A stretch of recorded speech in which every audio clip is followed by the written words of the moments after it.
Agradezco mucho la invitación a este importante foro. Todo un gusto estar por acá otra vez con el camarada Ángel Guerra y con todos ustedes. Más pegadito. México 2018 hizo dos nos enormes que es decisivo reconocer. El primer no enorme fue no a 3 décadas de fraude. Nos tardamos 3 décadas en llegar, pero ya estábamos hasta el copete. Este año hubo un circulante de dinero 3 veces superior al promedio nacional, como nunca en ningún año electoral. De ese tamaño, lo que estaba en juego para hacer el fraude. Hubo fraude y de todos modos perdieron. 3 décadas nos llevamos. Muy importante. Es no a más fraudes. Un segundo no decisivo es el no a la barbarie.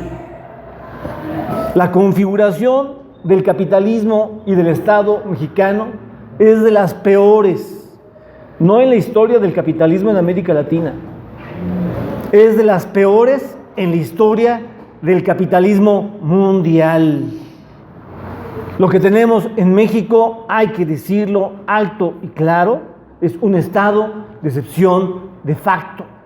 Una sistemática violación de las garantías constitucionales. No hay formalmente establecida a plenitud una ley para violación de las leyes. Eso es el estado de excepción formal. Esa ley, esa amenaza, es la Ley de Seguridad Interior. Por eso es muy delicado que ya haya elementos de ella operando.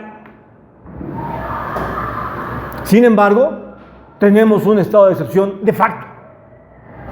Y lo que se votó en 2018 fue no a la barbarie. Muy importante. Tenemos, sin embargo, que hacer una evaluación de los enormes retos que encaramos. Y es decisivo evaluar el corto plazo con perspectiva de largo plazo. Es decir, para saber qué hacer en 3, 6 años, hay que captar la complejidad que exigiría trascender que México se haya convertido en el prototipo de una nueva forma de subordinación norte-sur en las relaciones de poder de la economía planetaria. Por haber sido el alumno favorito del Fondo Monetario Internacional y del Banco Mundial durante más de 3 décadas y media, México se volvió el prototipo de una nueva forma de subordinación. Pasamos de ser prototipo de la soberanía nacional en el siglo XX a ser prototipo de una nueva forma de subordinación. Y allí es muy importante captar el tamaño de lo que está en juego para que captemos que vale la pena intentar avanzar en este periodo en el que no se puede resolver todo, pero lo que se podría avanzar hay que tenerlo claro para saber de qué tamaño son los retos que encaramos. Finalmente no fueron 5 años. No es el fenómeno Morena un quinquenio. El fenómeno Morena hay que leerlo en 3 décadas de rechazo a los fraudes. Desde ahí, entonces, se entiende una tendencia de media duración abajo, donde la sociedad mexicana está en una especie de pedagogía histórica. Estamos convocados a otra historia. Después de que otros países saltaron en América Latina, la tragedia de Colombia y de México, las peores configuraciones del capitalismo en la región. Ya nos convoca a que es nuestra hora. Y aquí debería empezar nuestra hora. La transición aterciopelada ya tronó. Ya tronó. Hay que captar el reto que encaramos. La tasa de adversidad se mide por la tasa de compromiso para cambiar el porvenir. Construir la libertad no significa admitir la subordinación reconfigurada. Construir la liberación de México exige asumir con perspectiva de largo plazo que se va a hacer a corto plazo. Hay que pensar estratégicamente. Si no pensamos estratégicamente, solo cambia la configuración de la dominación. Y entonces, si lo vemos así, resulta decisivo el diagnóstico histórico, catar en qué situación nos encontramos, qué está pasando con México. Y hay aquí 3 configuraciones de la acumulación por desposesión que no se han desplegado solo de modo sucesivo, sino que se constituyen y una integra un piso, de suerte que cuando llega la otra se monta sobre ese piso y cuando llega la siguiente se monta sobre los 2 anteriores. Tenemos 3 configuraciones de la acumulación por desposesión que son fases, cada una de las cuales integra un piso de dominación que persiste y lleva cada vez las cosas más lejos. Lo que muestra es una voracidad. El capitalismo se ha vuelto extremadamente violento en la vuelta del siglo XX al siglo XXI. Y México es un prototipo del capitalismo violento de la vuelta de siglo. Acumulación por desposesión es un término que inventó Dave Harvey. Él abre y cierra, desafortunadamente, la oportunidad de la que convoca su propio concepto. Abre porque está indicando la expresión acumulación por desposesión, que aquí hay algo nuevo, más agresivo que las formas regulares de funcionamiento de la acumulación capitalista. Por supuesto, el capitalismo está pasando a apropiarse de bienes que nunca había dominado. Pero no solo. Como Harvey se opone al concepto regular de acumulación y cree que la acumulación por desposesión desplaza la acumulación capitalista a los mecanismos regulares de explotación de los trabajadores, cierra la riqueza de su propio concepto. En verdad, una cosa no niega a la otra. La desposesión de bienes comunales, de bienes públicos, de bienes genéricos, la desposesión de bienes públicos, porque México se convirtió en el primer país en privatizar todas las empresas estratégicas sin invasión militar como Irak. La privatización de bienes comunales, porque tenemos entregado más de la mitad del territorio para explotación de transnacionales en la minería a cielo abierto. La expropiación de bienes genéricos como el agua, que son de posesión del género humano, porque México es el país número 1 en la mercantilización del agua. La privatización de bienes públicos, genéricos y comunales no niega la explotación de plusvalía. Se articulan en complementariedad. Pero que se da una acumulación por desposesión indica la presencia de violencia económico anónima y de violencia político destructiva. El capitalismo de la vuelta de siglo no tiene llenadero. Van por una voracidad que viola las leyes de funcionamiento del capitalismo del siglo XX y quieren más. Y llegaron a un nivel y no se llenan y quieren más. Y llegaron a ese nivel y no se llenan y llega la política de muerte. Así tenemos 3 configuraciones de acumulación por desposesión sucesivas, muy violentas, que hay que identificar para reconocer el reto que tenemos enfrente. Entre 1982 y 1988 se fundó en México lo que cabe llamar la acumulación por desposesión del salario nacional. Se repitió en México lo que acababa de suceder en el sexenio previo en Argentina con Videla. Una explosión de la deuda externa que se paga con financiamiento de la deuda externa, que se paga con golpazo al salario nacional. En Argentina, si se revisa los bloques de los principales desaparecidos, son principalmente obreros sindicalizados. Fue con golpazo brutal al salario que se pagó la deuda externa. La deuda externa es un mecanismo de dominación. El Estado se endeuda, se enriquece unos cuantos en la burguesía interna y en la burguesía transnacional, pero la deuda la paga la nación. Es un mecanismo de poder. En 1982 se estrenó acumulación por desposesión del salario nacional. Entre el 82 y el 87 se echaron para atrás 3 décadas y media de ascenso del salario mínimo. Y ese proceso continuó. Actualmente, la brecha del salario mínimo entre México y Estados Unidos es brutal. Los salarios mínimos mexicano y estadounidense son respectivamente $0.50 y $7 por hora. Si se toma en cuenta los salarios en el sector manufacturero, emerge que mientras en China se triplicaron los salarios, en China, donde ahora sí que son un chinerío porque son 1/6 de la población mundial, y la competencia del mercado laboral permite la caída del salario, En China los salarios se triplicaron entre 2005 y 2016. Y allí se triplicaron y acá se siguieron hundiendo. Pasaron de 2.20 a 2.10. Es brutal. La sobreexplotación de la fuerza de trabajo en México es peor que en China. Y para que quede claro que estamos hablando, no solo es un golpazo al salario, es un golpazo inédito a la jornada laboral.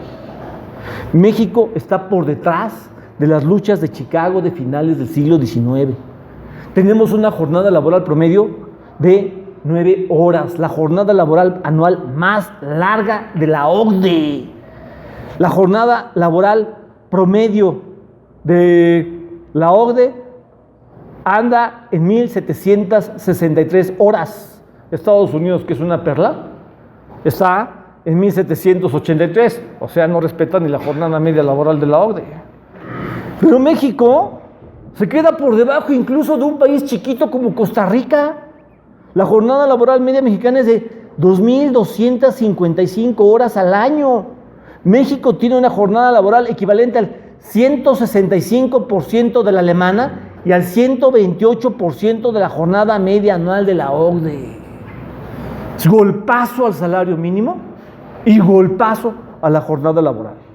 Con violación al derecho internacional, tenemos una reforma laboral que viola el derecho internacional. El salario mínimo viola los acuerdos internacionales firmados por el gobierno mexicano, como la Declaración Universal de los Derechos Humanos o el Pacto Internacional de los Derechos Económicos, Sociales y Culturales. La reforma laboral tiene que ir para atrás porque se están violando los derechos internacionales. Pero además nos hemos convertido en un prototipo en la privatización de las pensiones. Tuve el gusto de publicarle en el número 32 de Mundo Siglo XXI, lo pueden ver en internet, a James Russell, un ensayo muy breve, muy bien hecho, de la historia de las privatizaciones de las pensiones en el continente americano. Russell muestra que el estreno de la privatización de las pensiones comenzó en Chile, con el golpe de Estado de Pinochet, y luego avanzó con las dictaduras militares en Argentina y en Bolivia. Cuando en Argentina y Bolivia ya iban de regreso al control público de las pensiones, con los gobiernos postneoliberales, en Estados Unidos se fue más lejos que lo que venía en Chile, y después de Estados Unidos, ¿quién creen que se llevó la cabeza en la privatización de las pensiones? Pues México. Es impresionante lo que pasa en este país. Porque nos roban las pensiones, se las queda el capital privado, la usan para inversiones como el aeropuerto. Si van a la bolsa y pierden, adiós. Si van a las ganancias extraordinarias aceleradas, tocan migajas. Es impresionante. Esto se tiene que detener. Acumulación por desposesión del salario nacional. Ya no solo es explotación de plusvalía. Porque en México no ha habido caída de la productividad, ha habido aumento de la productividad. O sea, una cosa es que el PIB no crezca y otra cosa es que la tasa de plusvalía no crezca. La tasa de plusvalía ha estado creciendo. Pero no, la economía pues, tiene un problema porque hay una desindustrialización estratégica subordinada al capital transnacional. Pero la explotación sobre la fuerza de trabajo ha aumentado. En este contexto, además, expropiación al salario y además expropiación de las pensiones. Es brutal. Acumulación por desposesión de salario nacional. 1, 2. Entre el 88 y 2006, teniendo el TLC como su punta de lanza, por eso es la peor tragedia de México, Malena lo dice muy bien, México se volvió prototipo de una nueva forma de subordinación norte-sur. Construimos cada uno por su cuenta, Julio Borlini y yo, el concepto de subordinación global y luego nos dimos cuenta que le llamábamos igual a una nueva forma de dominio. Julio se refería a la subordinación de México a la globalización. Yo me refería a la subordinación de los núcleos estratégicos de los sectores económicos. Petróleo, gas, biodiversidad, agua, alimentación, banca, educación. Todo aquello de lo que depende el desarrollo económico de un país está intervenido por el capital privado. No solo por el capital privado extranjero, por el capital privado nacional, pero antinacionalista. Porque un nuevo tipo de burguesía mexicana se subió al tren de la acumulación por desposesión. En México ya no existe la burguesía nacionalista, ¿eh? Eso ya, bye. Eso fue del desarrollo estabilizador, bye. Hubo una recomposición de los amos de México. Se montaron a la acumulación por desposesión de los bienes públicos, de la privatización de las empresas estatales estratégicas. Telmex solo es la punta de lanza. Que si se le lanzara una ojeada bien, pues seguramente llevaría que Slim no se queda con toda la lana. No vayan a pensar que me estoy refiriendo a Salinas de Gortari. La subordinación global creó una forma de subordinación para ser de corto, medio y largo plazo. Y aquí importa mucho ver lo que pasa con Pemex, porque Pemex fue el ejemplo puntal de la desindustrialización estratégica del país. No se desarrollaron las refinerías en Pemex no porque no se pudiera, sino para convertir lo que debía ser renta natural, petrolera o gasera al servicio de la renta nacional en una renta transnacional, artificial o espuria. No era destino, lo impuso el Estado neoliberal. Una violenta transformación de renta nacional en renta transnacional espuria. Para eso fue que no se desarrollaron las refinerías y luego además se tienen operando al 40% de su capacidad instalada. Barbaridad. Exportamos petróleo crudo y luego cada vez menos para importar gasolina recara. Es un tributo de acumulación por desposesión. Se vuelve canal de ganancia extraordinaria para el capital estadounidense. Actualmente en el mundo hay 681 refinerías. Estados Unidos cuenta con 152. Lo siguen China, Rusia y Japón. Japón no posee reservas petroleras y tiene casi 50. Venezuela cuenta con 24 y México es el único país ridículo que tiene 6. Es el único país petrolero, el único país con reservas petroleras que tiene ridículamente 6 refinerías. Es impresionante. Pero vean, la producción de petróleo ha disminuido 34% en los últimos 10 años. Se extraen 961,000 barriles diarios menos. Y el informe de la Agencia Internacional de Energía, muchas gracias, en 2016, dice que la declinación continuará hasta 2019 para elevarse a 2.4 mil barriles diarios hasta que se produzcan los 34 millones, pero será hasta 2040 si se avanza en la reforma energética y la privatización de las reservas. Muchas gracias. Solo nos recuperamos y nos seguimos entregando. México ha entregado su principal recurso. Y aquí debemos tener claro, los países del sur no se pueden defender sin hacer uso de la renta natural. Su lugar en la estructura de poder de la tecnología planetaria los vuelve países que no tienen cómo defenderse si no enfrentan el poder de la supremacía tecnológica del capital metropolitano con uso de la renta natural para financiar su desarrollo económico. Por eso es tan importante que el petróleo sí sea palanca del desarrollo nacional. Que el petróleo y el gas. Tenemos la 4ª reserva de gas más importante del mundo y quizás una de las reservas de petróleo más grandes del mundo en el Golfo de México. Ya arranca la explotación de petróleo en aguas profundas este año. Por aquello de que no había petróleo en aguas profundas. Pues si no estuvieran sobres y sobres de la reforma petrolera, porque no hubiera nada. ¿Sabían ellos, las transnacionales estadounidenses, antes que México, como en tiempo de Echeverría, en qué consisten los recursos petroleros de México? La privatización de las reservas y la renta transnacional espuria en México es brutal. Solo para que se vea. En el peor momento del Estado neoliberal en Bolivia, las transnacionales del gas se llevaban el 80% de la renta diferencial. Bolivia se quedaba con el 20%. Llegó Evo y se las volteó. Y se quedaron, porque 20% de la renta gasera seguía siendo muchísimo. Calculaban que iban a derrotar a Evo, felizmente no han podido. Bueno, eso fue en el peor momento de Bolivia. ¿Saben cómo se firmaron los contratos con las transnacionales? En México, los contratos firmados con las transnacionales, según dijo Mesmacher en el 2014, su secretario de Hacienda, eran que nos dejaban, muchas gracias, el 10%. Al final ha salido el 5%, y en verdad ni eso, porque la Comisión Nacional de Hidrocarburos no se iba a poner a revisar cuánto petróleo y gas sacan las transnacionales del Golfo y de la cuenca de Burgos. Es impresionante. Al mismo tiempo tenemos una transición energética bloqueada, porque en México el parque vehicular es un parque basado en gasolina.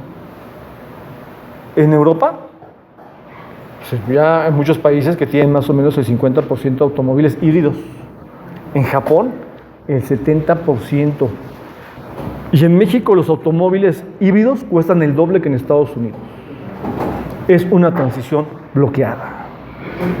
Una transición urgente en el marco del sobrecalentamiento planetario, y sin embargo es una transición bloqueada. México pasó de ser prototipo en la soberanía alimentaria a ser prototipo en la subordinación alimentaria. Según la FAO, ocupamos el tercer lugar en la importación de cereales, pero exportamos frutas y hortalizas. Somos súper dependientes de los precios internacionales en los cereales. Cada vez que nos la cantan de que son el mercado mundial, por favor, esto es una grilla. ¿Por qué tenemos que andar dependiendo de los precios internacionales? Si hubiera producción nacional suficiente, va con los precios internacionales. Para lo que fuera, alimentos y gasolina. Tenemos una acumulación por desposesión financiera brutal. El FOBAPROA se activó en el 99, calculando que México crecería 4% del PIB anual. Pero ¿cómo ha estado creciendo en el DOCS? Pues el FOBAPROA apunta a abarcar mínimo hasta 2076 o más allá.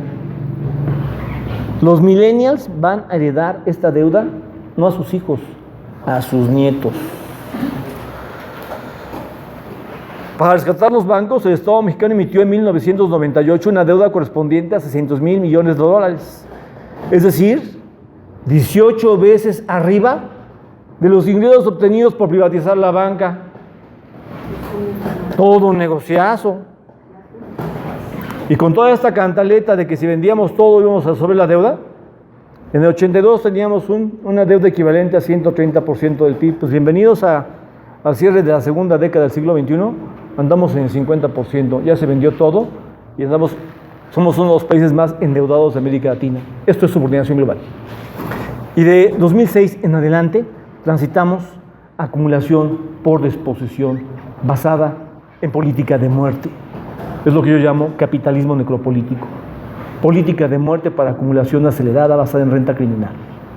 Tributo por circulación de personas, tributo por circulación de mercancías, tributo por negocio instalado, tributo por circulación de drogas, tributo por trata de blancas, tributo por mercado negro de armas, tributo por mercado negro de órganos, tributo por mercado negro de niños.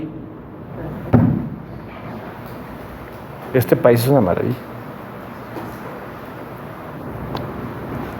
Tenemos entonces 3 configuraciones de acumulación por desposesión. Acumulación por desposesión del salario nacional, acumulación por desposesión basada en la subordinación global, acumulación por desposesión basada en política de muerte. Este es nuestro reto. ¿Qué hacer? Exige captar en dónde estamos parados. Y sobre la base de eso viene la discusión. La política estratégica tendría que medir el tamaño del conflicto para pensar el corto plazo, 3, 6 años, en función del mediano plazo y del largo plazo. Si no, nada más reconfiguramos la relación de poder. Entonces, aquí hay 5 líneas estratégicas. Número 1, lo más importante. En efecto, Andrés Manuel representa una alternativa liberal. Si quieren una alternativa liberal radical, Y lo más importante de entrada es alto a la barbarie. Necesitamos parar la ley de seguridad interior, no tenerla en la congeladora. Tiene que ser definitivamente abrogada. Va para atrás esa ley. Mientras se mantenga allí, es la amenaza de transición, de estado de excepción de facto a estado de excepción formal, cuando el capitalismo mundial ha estado presionando por generar esa transición en muchos países del mundo. Esto tiene que ser revertido. Número 1. Número 2. Necesitamos una reforma a la ley de desapariciones forzadas, que instale registro nacional de desapariciones forzadas de mexicanos inmigrantes, con registro de ADN. No podemos seguir con esto de que matan y matan y matan y no hay registros. No se puede parar la barbarie porque ni siquiera se sabe de qué tamaño es la violencia anónima. El Estado es responsable de esta barbarie, tiene que ser parada. Necesitamos una reforma, un recatalogamiento sin confusión de desapariciones forzadas y personas extraviadas desde 1988, porque no es lo mismo extraviarse que te desaparezcan. Necesitamos un tribunal civil especializado en desapariciones forzadas. Y eso, si avanza, convertir en policía al ejército, bueno, pues cambian las reglas, ¿no? Cambian las reglas. Necesitamos un tribunal especializado en desapariciones forzadas, porque la barbarie no va a acabar mañana, pero hay que poner altos. Esto exige una reforma electoral que garantice observación de las elecciones, observación ciudadana de las elecciones y evaluación civil independiente de los procesos electorales, como sucede en otros países. Tiene que organizarse que la sociedad mexicana participe en vigilar las elecciones. Solo hasta que controlemos los procesos electorales se van a acabar los fraudes. El país necesita autoorganizarse para eso. Este año, la Red Universitaria y Ciudadana por la Democracia, por ejemplo, hizo una propuesta de la tecnología blockchain, que el registro de los datos quedan articulados de tal manera que entre la información final de las casillas y el manejo de la información por el INE, pues se volvía muy difícil alterar los datos. Era muy sencillo aplicar la tecnología blockchain y el INE no quiso. ¿Necesitamos? Pues no. Y se le presentó formalmente la propuesta. Fuimos a presentársela. Y no aceptaron. Y era muy fácil, hasta les dijimos, y les ponemos quien les ayuda, y no aceptaron. Estamos con una reforma electoral que garantice vigilancia y evaluación civil de los procesos electorales. Porque eso permitiría garantizar, y además hay que establecer leyes que definan límites inmediatos a violar los topes de gasto de campaña. Porque la compra del voto es brutal. Cuando llegó Peña Nieto, en 2 meses pasaron de violar el tope a multiplicarlo por 10. Y al final no pasó nada. La compra del voto es brutal. Hay quienes calculan que ahora, este año, intentaban comprar 30 millones de votos. Y de todos modos, perdió. Eso tiene que detenerse. Estamos en una reforma electoral que ciudadanice los procesos electorales. Foros de discusión sobre reformas a la ley de desapariciones forzadas y a las leyes electorales. Necesitamos, sí, avanzar en el sector energético. Qué bueno que hay el proyecto de una refinería. Muy importante dejar de depender de refinar en el extranjero vendiendo petróleo, porque ni siquiera lo que hacen es llevar el petróleo nuestro a que lo refinen en el extranjero, no, se vende el petróleo para luego importar gasolina y hay que pagarles que nos la traen, además de que nos la refinan. Es brutal la expropiación. Tienen que evaluarse los contratos de los bloques que han sido objeto de licitación. Eso llevaría a los altos funcionarios y expresidentes que tienen empresas que han salido beneficiadas, pero también debería llevar a renegociar los términos de distribución de la renta diferencial. En la Constitución mexicana sí hay artículos que dicen que cuando se ha actuado en contra del interés nacional, se puede revertir eso. Entonces, bueno, sí, ya están firmados los contratos, pero también están violando la Constitución. O sea, hay un marco en el que, mira, en el fondo, lo que habría que hacer es recuperar el control de los bloques. Pero si la correlación no da, tienes que modificar los términos de distribución de la renta diferencial, porque es brutal. No podemos seguir con esto del 5%. Si México se queda con el 5% de la renta fosilista, va al desarrollo nacional. Son 6 años, ¿eh? O sea, es un suspiro, es muy poco.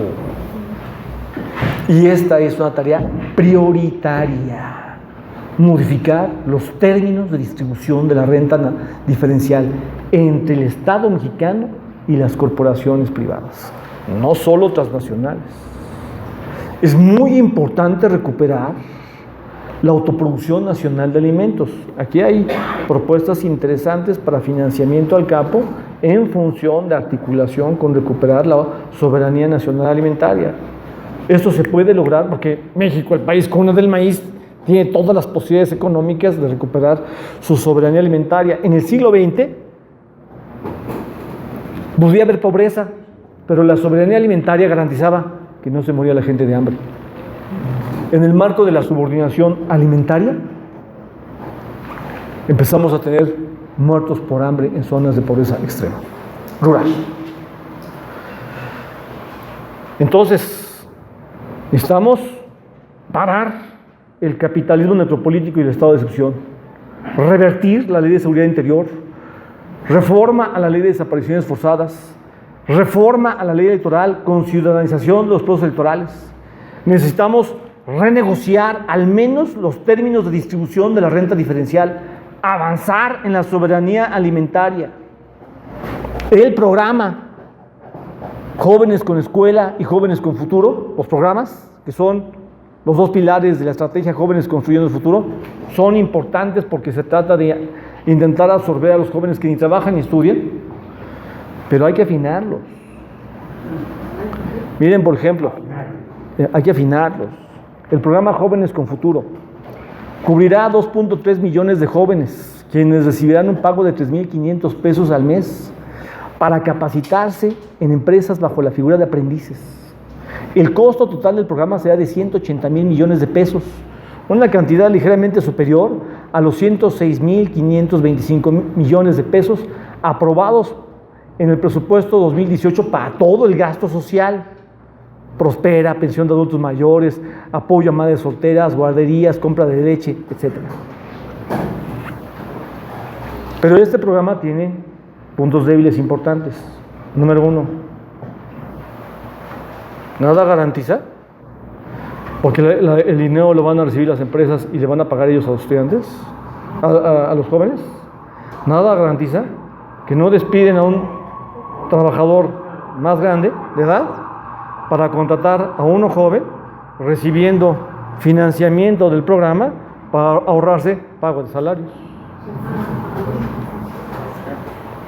Nada garantiza que después estos jóvenes serán contratados. Y más importante, se parte de la premisa de que el problema de no inserción en el mercado laboral es falta de capacitación. Cuando en México lo que tenemos es que a mayor nivel educativo de los jóvenes, mayor tasa de desempleo abierto. O sea, la sobreexplotación de la fuerza de trabajo necesita ser captada en toda su extensión para poder diseñar una política laboral que contrarreste la acumulación brutal por desposesión salarial y en la jornada laboral que estamos viviendo en el país. Es muy importante la oportunidad que tenemos abierta, pero necesitamos pensar en términos de entrada de una transición estratégica. El proyecto de Estado contrahegemónico no se construye en 6 años.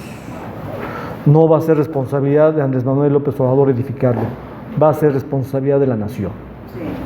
Para edificarlo necesitamos tener claro el enorme tamaño del desafío y lo que se puede pelear a 6 años, a 3 y 6 años, tiene que ser evaluado en función del enorme tamaño del desafío que encaramos. México en el siglo XXI se merece otro futuro. Ya basta de la barbarie. Muchas gracias. Bravo.